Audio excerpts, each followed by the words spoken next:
அவருடைய குணாதிசயங்களை நாம் இந்த பூமியிலே வெளிப்படுத்ததான் தேவன் நம்மை படைத்திருக்கிறார். ஹல்லேலூயா. அவர் எத்தன்மை உள்ளவர் என்பது எப்படி உலக மக்களுக்கு தெரியும்?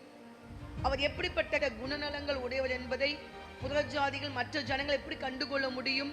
அவங்க கண்டுகொள்றதுக்கு ஒரே ஒரு சோர்ஸ் என்னன்னா, நான் இந்த பூமியில எப்படி நடந்து கொள்கிறேன் அதை வைத்துத்தான் ஆண்டவர் யார் என்பதை நாம் பூமிக்கு சொல்லுகிறோம். ஹல்லேலூயா. நம்ம வைராக்கியமா, கோபமா, சண்டையா, ஒரு ஆளு கூட நன்மை செய்யாம இருந்தோம்னா இவங்க தேவன் இப்படிதான் நினைப்பாங்க. தேவஜனங்க முன்னாடி கிறிஸ்டியானிட்டினா என்ன பேர் வாங்கினாங்க, அந்த பேர் இப்பொழுது இருக்குதா, நமக்குள்ள எல்லாருக்குள்ள இருக்குதான்னு பார்த்தா அது ரொம்ப யோசிக்க வேண்டிய ஒரு விஷயமா தான் இருக்குது. அப்ப நமக்குள்ள கிறிஸ்துவ சுபாவங்கள் என்ன செய்யணும்?